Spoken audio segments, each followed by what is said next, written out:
Hello everybody, it's nice to see you all here, and here we are meeting in our third webinar already that we organized this spring. My name is Mai and I'm welcoming you on behalf of Estonian Ministry of Education and Research, and I'm here together with my colleague Heleriin. Hello. So we are the co-moderators of today's webinar.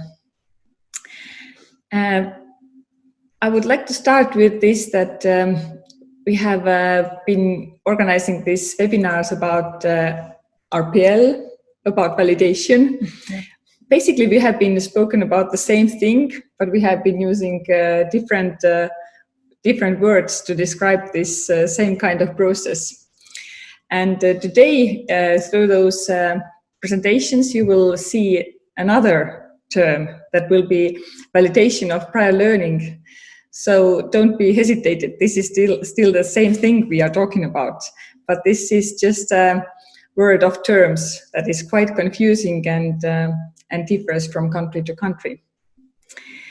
So today we are looking closely the validation system in Iceland. We are going to have a connection with Fjóla María, and she will speak about the Icelandic system, about how they are validating the previous experiences and previous knowledge of people. So they are focusing quite a lot of those people who are low educated, maybe less skilled. So this is, I think, very valuable for us because one of the priority target groups in Estonian adult education is also low skilled and low educated adults. So we are really looking forward to these presentations, and we wish that you will stay online with us through this 1 hour. And we will continue with our travel to Iceland now. So we will give the floor to Fjóla, and you are kindly welcome to say something about yourself and start your presentation. And welcome to Iceland. I cannot show you around, but I can tell you it's a little bit cloudy, and I can see the city mountain over the bay here. It's quite nice. I hope you will be able to visit soon when we open our borders again. I'm very happy to be a part of the VPL development in Europe because it has had a lot of impact here in Iceland on the educational opportunities of the low qualified population. So, and we started developing validation of prior learning when already in 2003, and that's where we visited the Nordic countries because they were ahead of us. And there's a lot of ideas and good advice that we have had through Nordic cooperation and European cooperation, including the European guidelines, former European principles from 2004, that have been like the Bible for us to maintain quality and develop quality. So cooperation of this sort is so important, and I'm so happy to be connected to Estonia and learn more about developments in your country. A little bit about me. My background is career guidance. I have worked in the field since 2000. I'm also a teacher. Before that, I was teaching, but mainly I've been working with the low qualified in courses and providing guidance towards learning. So that's my background, career guidance, and which is also an integral part of the Icelandic system of validation, or VPL, validation of prior learning. All right, so I have several slides to show you, and we will take a pause in the middle of the presentation, where we can where I will move from describing the foundation and the results and into the more practical area of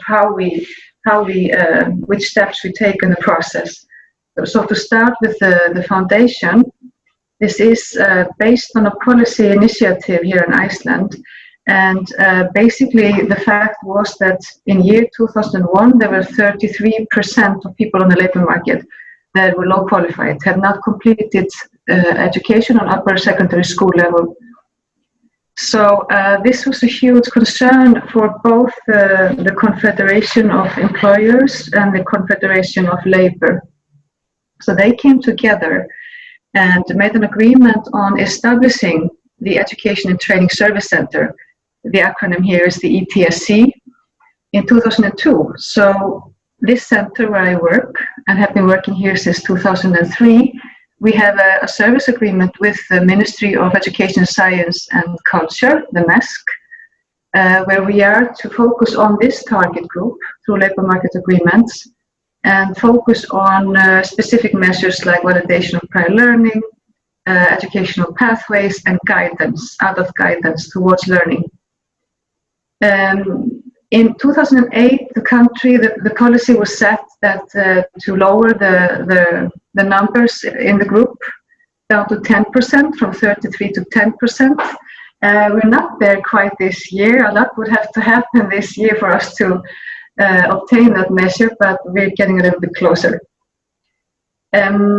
Yes, so within the validation area, we are focusing on VPL against national standards, and that is to say curricula on upper secondary school level, and that is our main road.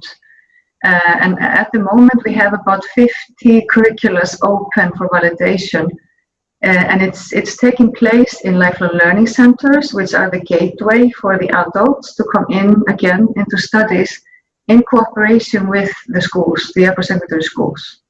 We are also opening up pathways towards job standards, and this is our main focus today. We have a huge pilot project going on now, where we want to open more cooperation with companies and work towards a process, sustainable process in this area. The Educational Ministry has set up an educational fund for this target group. So all the measures that we work on, they are financed for the individuals. That is the educational pathways, validation, and guidance. So the individuals, they have the right for these services at the lifelong learning centers, and it's fully funded.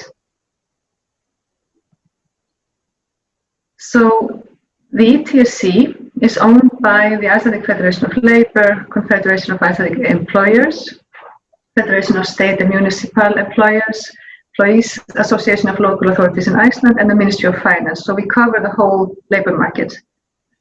And we have a defined target group. So all the financing goes into this target group. And that has also always been a focus since we started. Because this second opportunity, that notion has not been fulfilled towards this population. And I have mentioned that we have the VPL, the Guidance and Educational Offers, and looking at the fact that there are about 200,000 people on the labor market in Iceland, and we are about 360,000 total, we need all the hands we can get to have things running and get the economy going. So it's very important for us to increase skills and focus on how to increase skills. So we have about 40,000 people who have not completed upper secondary school level, but since there has been so much low, the unemployment rate has been very low. We have had 2 to 3% in normal years. Of course, we had the economic crisis, and now we have the COVID, as you do as well. But usually we have people on the labor market, we have work, and people are skilled. They just haven't had any certificate on their skills. So that's why VPL is working very well in Iceland, because we have a lot of skilled workers who can go into getting a certificate on what they can do and complete education following the results of validation. Here we can see some numbers. If you look at the dark blue line, you can see the population of those who have lower secondary or only primary school level education, and that has been going down to 21% today. When we started, it was in 33%. And you can also see the green line rising rapidly, and that's the university level. And we would like to see the middle one, people with upper secondary school level, move up a little bit as well. So these are some figures that we are looking at, and comparing us to other countries, we are not doing so well, but we are doing better. And because we know we have a skilled labor force, it's of course very motivating for us to work with validation of prior learning. The foundation for VPL is therefore that we have a lot of people on the labor market, a lot of competences there that have not been made visible, and people themselves are not aware of them. And that's the main thing, because research has shown that validation of prior learning really increases self-confidence. So once people see all the competences that they have and discover those, they are ready to take the step into the school system or find other ways of increasing their competences and move on. So VPL has been the chosen tool for this. And we have worked very closely with the social partners and the government in regards to setting laws and regulations in the area.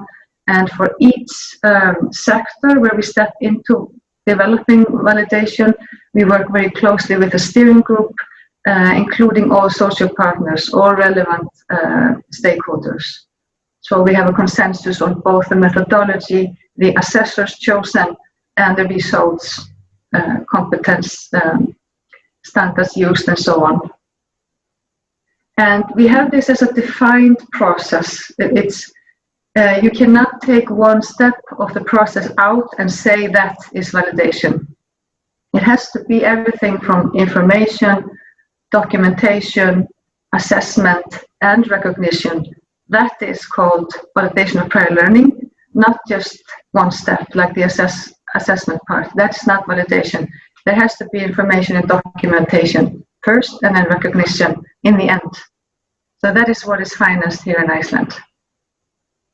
And it's sort of a bridge. This is the bridge between the two continents here in Iceland. You can see it in the Reykjanes area if you come to visit one time, sometimes.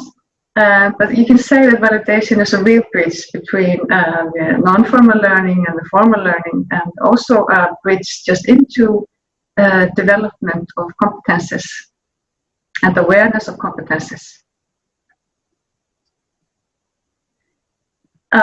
So this is sort of the system that we work from. We have the ministry is behind us, and they finance our services. There are 17 workers here at the ETSC, and we have a service agreement for 5 years, working with the educational fund as well, that funds the actual measures at the lifelong learning centers. We are sort of a coordinating body. We are a developmental agency where we have a centralized coordination of developments. We get all the statistics. We have an overview of the quality in each step, both for all 3 pillars, the education, the validation, and guidance. Those are all quality accredited. We follow financing and make contracts. And we also look for developments in cooperation with the lifelong learning centers, sort of learning through their learning. And also we have a lot of development projects, like European ones, where we would learn from neighboring countries and pilot things here in Iceland. So the lifelong learning centers owned by the local stakeholders in the municipalities and the regions, there are 14 lifelong learning centers distributed around the country. They apply, for example, for validation of prior learning in carpentry. Let's say there's a lot of demand in the area for carpenters, learned or educated carpenters, certified carpenters, and there's a lot of people out there with the skills. Then they apply for the project, they get the funding from the educational fund, and they have 18 months to deliver or do the actual task. And we validate in groups, so it's also about recruiting people into groups of 12 to 20 people that go through the process together, and then they step into the school system based on their results to finish studies. And our numbers show that about 60–70% on average go into the formal school system to finish studies, but it can go up to 90% in some sectors. But this is the lifelong learning centers, they are the entrance for validation. So we have, for this group, this target group, we have the Adult Education Act since 2010, focusing on this specific target group and the financing of measures for the target group. And following that, in 2011, we developed a regulation for each of the 3 pillars. But looking at the VPL part, we can see that there's an individual right for people that have reached 23 years and have a minimum of 3 years job experience in the field. Then they are eligible to go into the validation process, but also they need to go through screening, just so that they will not enter a process without having something to be validated, because that would be a waste of time for them. So we always want to be sure that something will be validated before they step into the process. And they have not completed a secondary school. We have to have stakeholder cooperation. The project managers always have to open a steering group of stakeholders. We have a defined process and accredited lifelong learning centers. Career guidance is embedded all the way, and validation staff receives training here at the ETSC. And it's funded. So this is sort of the framework around the VPL here in Iceland for this target group. And this is Iceland, and you can see the yellow squares. Those are the lifelong learning centers distributed in the regional areas. And the red dots are branches of the centers, because you can see, like in the eastern part, Egilsstaðir, you can see there are a lot of fjords, and it's difficult to reach people. So you have to have someone in place for people to be able to talk to somebody. But to more extent, we are also using technology, and the COVID period has certainly changed a lot in this regard. And we are using the technology also for validation and guidance for reaching people. Regarding the career counseling interviews, those are about 3 to 4 in the process, and the counselor is always the first person for the individual to meet. And we find that very important, because these are usually people that have sort of thought that they will not go into the formal school system ever again, or some of them. So when they come to a new opportunity linked to education, and if VPL is not, if they're not eligible, or they don't pass the screening, they are sitting in front of a career counselor who can actually then guide them towards other options. So if they have entered the center, entered guidance, they will get the services that they need. Financed by the Educational Fund, and you can see there the content of the interviews linked to the VPL. But on the side, there are always just general interviews available for people. So there's outreach and recruitment, that's the guidance part, information and screening, all the information about the rights of the individual, etc., the process, the results of it, portfolio work and the documentation, self-assessment against the standards set in cooperation with the assessors. Sometimes they provide support in the assessment interviews. They sit in the interviews to remind people of their skills and remind people of what they have done, so they can get a fair assessment. And then follow up and support after the validation results, because here we consider the validation it's not an end result in itself. Validation is not the end. It's a beginning of competence development. So the follow-up support is very important to help people connect to the next step after validation. So this is the content of and the role of the career guidance staff. And we have, through European cooperation many years ago, this was started in 2002, we started developing the European quality mark. And we still call it that because there are several countries using the actual ideology. And we have standards that were developed with the lifelong learning centers in several countries. for education, and then Iceland has developed specifically, in addition, standards for validation of prior learning and for guidance. And it focuses on organization and administration, also the content of the actual measures, the preparation, methods and criteria, training of staff, the process and evaluation, and general quality management linked to working towards improvement within the centers in the 3 areas: education, guidance, and VPL. So they get a 3-year accreditation, and they are assessed by a neutral party that we have an agreement with or a contract. And we are currently just reviewing the standards. Here you can see the process as we presented. The blue, we started with to the left with the preparation, which is extremely important. We cannot start the project without having the steering group set and having reviewed that stakeholders are aware of the process, the financing is in place, the standards are up to date, criteria for participation is clear, and there's marketing. And we know what the options are for the individual after the process. And then we have, this is of course very much based on the European guidelines and the set of 4 steps.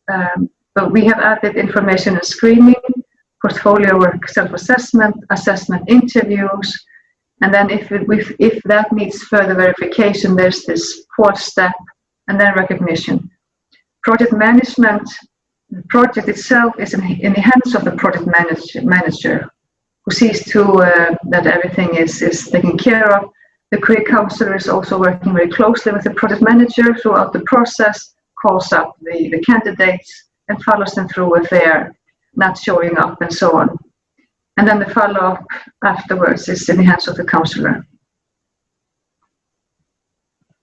Yes, and there's our main quality book. Yeah, European guidelines, highly recommended. Professionalization of practitioners, there's a 2-day training for everybody that comes into the working in the process. And we have a lot of support material that they take with them and also on the internet. And the VPL staff are project managers, the assessors, and the guidance counselors. And we also invite interested stakeholders to come and join us just for them to get information about VPL. So they are always welcome. Project managers and the counselors, they come from the lifelong learning centers, and most of the project managers are counselors. They have counseling backgrounds or they have teaching certificates. And the career counselors, the majority of them have a master's or diploma degree in career guidance. So they are highly skilled in their profession. And the assessors are mostly teachers from upper secondary school because they know the field at hand and know the standards. And they are selected by the steering group and must be trusted for the value of the end result. And sometimes they come from the working life as well, especially when we are working now more in that area. So the ETSC, we oversee training, quality, support. If there's something comes up, we are always there and ready to join.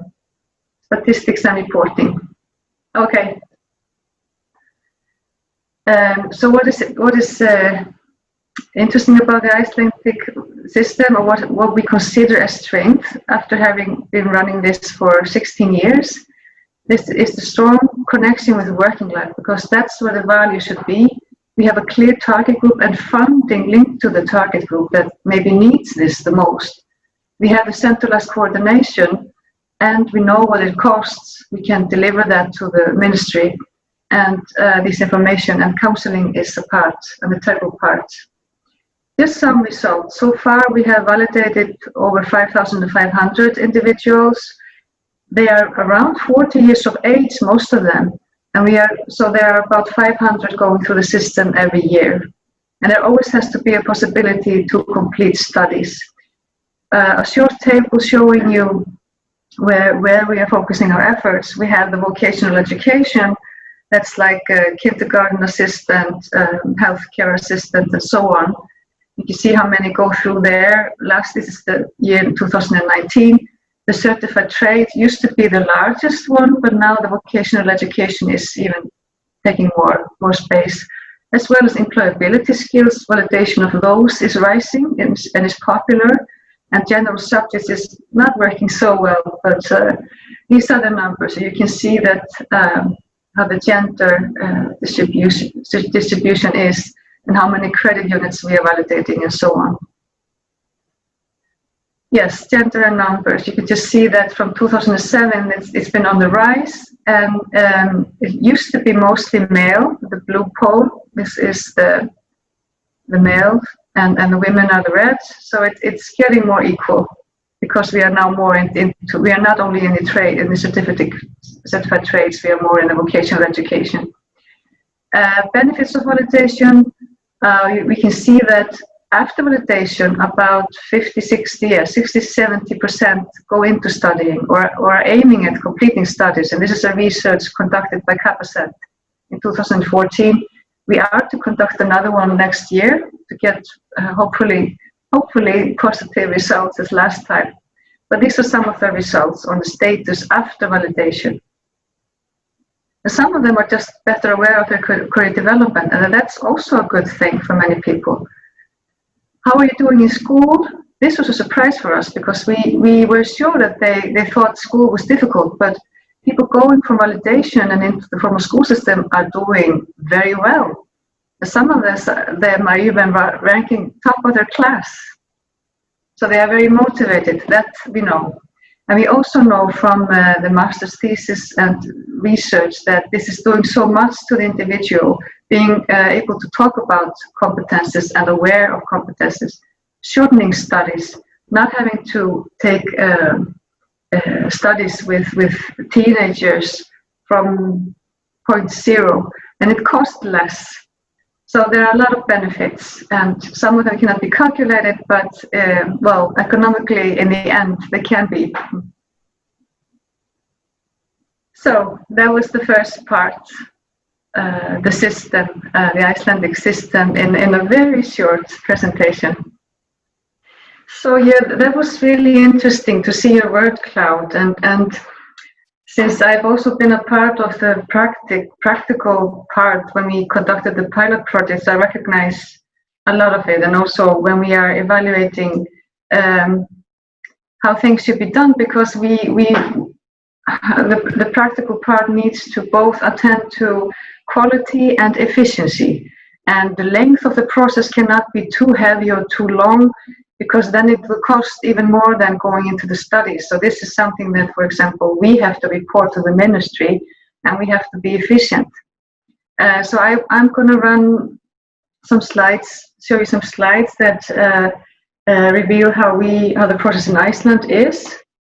And as you saw the table earlier, the total process based on the CEDEFOP and the European guidelines. You can say that for a group of 12 to 20, it can take 1 month up to 3 months to validate the group.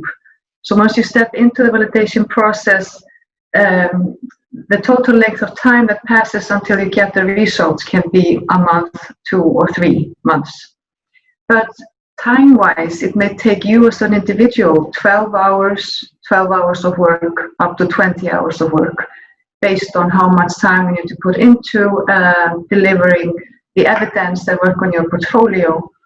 But we are focusing on the divergent portfolio work to start with, because then people get the chance to think about what they have done since they started on the labor market, because there are the transferable skills that we need to make visible as well. And this takes time, because many people have not really maybe thought of the word competences and their own competences in that sense.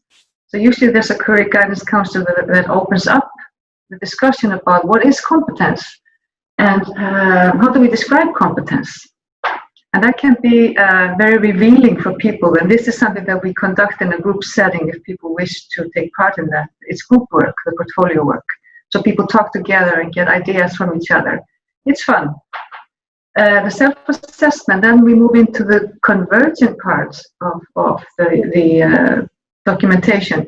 And that's when people get the standards and they rate themselves on the scale 1 to 4, how good they are in each of the competencies standards. And they have access to an assessor that's a professional in the area to ask about the meaning of the standards and to sort of reflect on how they see themselves linked to the standards. So this is very important. But now I'm jumping ahead of myself into the portfolio work. So here we are looking at the information and screening, and you can see that, as I spoke about earlier, all the information and that it's individual. He has to make an informed choice of stepping into the validation process. It's very important because you don't want somebody to get into something he doesn't know if he gets something out of. So that's the main issue first, to inform, and the screening to see if they're eligible. We go to workplaces, the counselors go to workplaces to advertise the programs or the projects, and these are the project managers that do that, and the career counselors do the screening. So the portfolio work, which I had already started describing, is about the 2 times 2 hours of the divergent one, the open portfolio, where everything is, you collect everything from your first job experience. And then the self-assessment is also 2 times 2 hours with the assessors. And people usually underestimate themselves, so they need the encouragement, they need the professional advice and reflection on what things mean in the context of their work environment and so on. So this is an important step that builds fair results. It's actually a foundation for fair results, that you actually get to put words to your skills, so you can talk about them in the interview, the assessment interview. So this is usually group work. Sometimes it's not. Sometimes it's just the individual doing this with the counselor or at home. But it's the career counselor who initiates the work, and the assessors step in when the self-assessment against the standards comes up. And the career counselors are available there as well, linking to the portfolio work. The assessment, that's where the assessor looks at the evidence of the portfolio and the self-assessment. Also, having usually met the validants or the participants, they have a little bit of insight, having had conversations with them, and therefore also build the trust a bit, which is also important before the assessment interview, that you have met the person. So they have some evidence with them for the assessment interview, but that's where they take up their extra tools. And what we do is we use a lot of cases, real examples from working life. And usually 1 or 2 cases can cover a lot of standards, because you're asking about a real situation, and you can ask around, okay, there's a client coming into the shop and he's very angry because you were late. What do you do? And there we are handling both the soft skills and also the professional skills at the same time. And the assessors usually have some subject criteria underneath the standards. And they have also had the exercise of deciding which sub-standards are more important than others, because they are not all equal. And nobody is getting 100%, everything validated 100%. It may be 70%, because the rest is a nuance of how you are as a worker. So it's equivalent to the standards. It's equivalent experience, equivalent competence. It's not exactly the same as what you learn in the formal school system. It's equivalent. So you can see the methods. Of course, this is also very well described in the European guidelines. How we can conduct, we can talk, we can draw, and this needs to be based on the individual learning style, and the assessor needs to be very much aware of that. Is it a talker you have in front of you, or is it a visual learner? And you have to adjust to that. And in the training, we talk about that, how you sort of do a needs assessment of the person's learning style, so you can approach him or her in the right way in the assessment. So the career counselor sometimes in the interview, if the candidate wants that, but the assessor or even 2 assessors at a time, of course, they coordinate this. Now, if the assessors are not fully sure that they have the evidence needed, there's an extra step. Then they go maybe and observe the person at work, or they put forth some extra exercise about some case studies, or another conversation, or pictures. So because it is the assessor who is responsible for the results of validation, so he needs to be sure. But this is rarely used here in Iceland. The assessment interviews is usually sufficient, and may take from 2 hours, 3 hours total for one sector. For example, like the carpentry industry, they have 3-hour interviews, and that is usually sufficient. But like for assistant kindergarten teacher, it may take multiple interviews with multiple assessors. So each sector has to decide what is considered of quality and fit for purpose for the sector. And then the recognition. When things have been validated, this is registered as formal learning into the database INNA, which the upper secondary schools use. So it's equivalent to having taken a specific course, which has a specific amount of units, or credit units.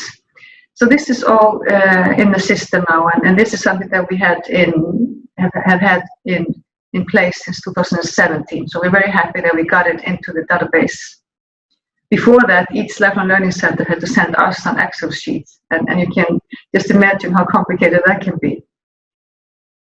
But it's very important for the individual, and the recognition part is the main part. Otherwise, we're not really doing this. Otherwise, it's portfolio work, and that's a whole different thing than validation of prior learning.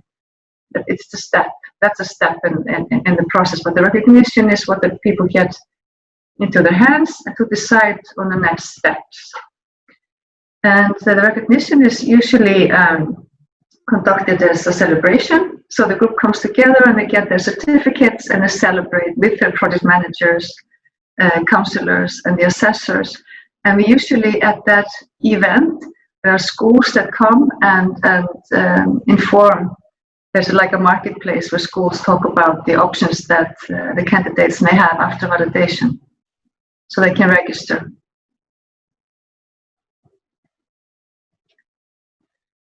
Yes, this was the process. The system is working quite well in Iceland. It's sustainable, it's financed, it is quality assured, it has guidance, it's quite successful in regards to that people are going into the formal school system and completing studies, and it's this target group. But some challenges we have, of course. It's not perfect at all, and we are always in development.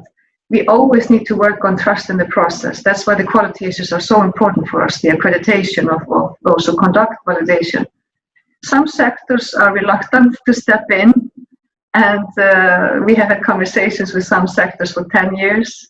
Some of them are very positive now, but you never know. But it will happen eventually. We believe that because it's a true motivator towards stepping into learning. The financial model and the maintaining the cost benefits are always something that we need to look at. One validation for one individual costs about 2,000 euros on average, and that includes the guidance part. And this is all financed by the state then as a second opportunity. And we need to keep our eyes on this. It's a limited funding. We could be validating more people than we are validating. So that's also an issue. And also now after COVID, we are looking at multiple opportunities on going into sectors and validating against job criteria. And we have some committees talking about this just right at this moment. We are trying to use validation to work with the COVID situation because we have a lot of unemployed people, specifically in the tourism sector now. Access to education following validation, that's something that we always need to work with stakeholders on, and how to reach people in rural areas, because they certainly have the right, but it's difficult for them. Variations in curricula between schools, we need the central curricula for validation, but now we have like a lot of freedom here in Iceland that schools can write their own curricula and they are different, and that sort of makes the validation process a bit more tedious, but we are figuring out. And the validation of companies is something that we are working on at the moment. Yeah, this is the final slide, and we believe that, you know, when people come into the validation process, they can jump so much higher than they ever thought they could. And that's the best thing about validation, and gives us so much back, us who are working in the field. Thank you. And as on the previous webinars, we will now give the microphone for free for one of the participants to comment a little bit the practices or the system that we just heard from Iceland, and to maybe create some sort of connections or highlights from Estonian perspective. And this time the lucky one who gets the open microphone is Knut. And Knut is working in Haapsalu Vocational Education and Training Center, and works with adult learners in the General Education Department of the school. So Knut, you are somewhere here, and we give the microphone to you now for a short comment. Okay. Yeah, as Mai already said, I deal with general education mostly, which makes me a very lucky person when it comes to VPL, because there is, I have very little problems with that. Nevertheless, there is a lot I like about the Icelandic system. What I like very much about it is that you give a rather comprehensive assessment to the applicant. So if somebody comes to me, has interrupted upper secondary education at another school, then I deal with bits and pieces. Yeah, so we have some 59 or so compulsory courses, and the student has to complete 72 courses, so I have to find 13 more. Some of them probably I find from the school before, but then there is always something left open. If I'm lucky, the student has worked for some years in Finland, as many Estonians have. If he mentions that in the interview, then I will immediately ask him about his Finnish language knowledge, and let him self-assess the test. And by the way, I can confirm what Fjóla said, that students, I have the feeling that students tend to underestimate themselves. And probably the student themselves also feels or is somehow afraid that the assessor might not have enough trust in the self-assessment. That might be a problem sometimes. It depends very much on the personality of the student, of course. But in general, if we had a foundation like you have in Iceland, where the student would be assessed more comprehensively, then I could take these results, and I would certainly find a lot there that I could accept as a optional course, for example, when a student comes to me. So that is something I like very much about the system. What else have I? You said the assessor assesses the participants against qualification criteria. Do you always have these qualification criteria, or does it happen that the students comes with wants something to be assessed and you don't have criteria? You have to develop the criteria yourselves. Does this happen, Fjóla? Well, when it's the curricula, it is usually standards. The learning outcomes from the curricula are what is under. There's nothing else, because you are being validated towards a shortening of a study path, like you are obviously doing in the school. So, and then we have validation against employability skills, but that's the certificate that you receive that doesn't really, the school, then the candidate needs to take that to the school, for the school to have it mapped. I have understand this.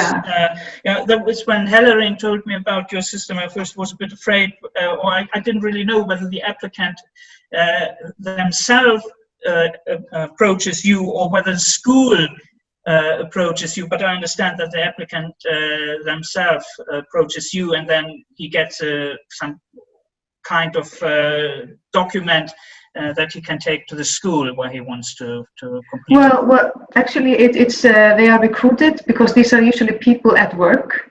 These are people paying taxes, and they are just very skilled at their work. And the counselors go out to the workplaces, or even the employer encourages people to go to validation because they have good workers, but they want them to be certified so they can use them more and get them highly skilled. So usually they are recruited into a group, and the validation is conducted at the Lifelong Learning Center, and the assessors, they come from the school and they assess them in each subject, and then they get registered into the school database, the national school database on upper secondary school, each of the subject validated. So after that, they have a standing in regards to the number of credits. But then it's also a little bit difficult because you have to count units, and you have this box that you have to tick in, and it has to be this many units, and it has to fit into this, and then there are the optional courses, and they are not infinite, the optional courses. But and the unit quota that you have to fill is always the same. So that's always a question, when we will be, maybe it's a utopia that we will just have learning outcomes, but not credit units that measure if you you can have qualifications on level 3 or 4, EQF level 3 or 4 or 5. So it's a little bit constraining for the schools because you have counting units. So I think it can be a difficult task. Yeah, but the general I subject, understand. That's the same for me. So if the student, even if the student has some certificate for something he has learned on the job or so, then I still have to assess if quality and content is suitable to accept at our school. I think we will never get rid of this problem. No, there will always be some cases where we have some trouble with that. Yeah, and then it's the headache for the assessor is what is equivalent. Yeah. And how neutral are the learning outcomes? Because, for example, in the Icelandic subject, Icelandic here, some of the learning outcomes are about that you have read specific Viking sagas. Mm. But what does that mean? What competences does it give you? Is it just that you know about some Viking that existed in the 1500s? Is that important or not? So it's also about, what's realistic within the learning outcomes and what's equivalent to that knowledge. And that's the headache of the assessor. Yeah. And we talk about that a lot at the training. What's equivalent? It's very complicated to interrupt you. It's great that we have a dialogue. Very nice dialogue you have, and this is a very good questions that you have raised, Knut. So thank you for those questions and those comments. It's great to have so active participants here and to hear that kind of dialogue. But actually, we have one question here as well. We would really like to ask that from Fjóla. Okay. We really saw that this group work element that you have in the process in general, this is something that in Estonia we don't use rather often or don't use at all in the system actually. So maybe you can point out some main results or the main uses that the learners get from this group work element through the RPL process. Of course, there are good things about the individual assessment. Yeah, well, the assessment part is always individual, but it's a group that goes through the whole process together, and they graduate together. And for our target group, people who they have tried to go into the formal school system, but they have failed. They have not been successful there in their younger years. But things have changed when they come back after the validation. But what happens is when you come into a group and you think about, I want to complete this degree. I've been working in carpentry for 20 years. but I don't have my degree, and I can't say I'm a carpenter. I have to whisper that I work in carpentry. I'm not a carpenter. So the lack of self-esteem sometimes is prohibiting them from going into the formal school system and trying again. So, but when they meet with their peers and people in similar situation, it's easier. They're older. They're not the 16-year-old teenagers in the gymnasium. It's adults with experience from the labor market. They know how to hold the hammer. They have done it for 20 years. And so they get motivated as a group, and also they connect with each other and meet each other at the group work sessions. And also afterwards, when they go into school, they've already met some peers that are going into the same school system, and they can sort of encourage each other to stick to it. So that has been at least some results from our research, that they want to be a group. Some of them are okay on their own, but the group element is certainly motivating for them, and it's real peer support. Yes, thank you very much. So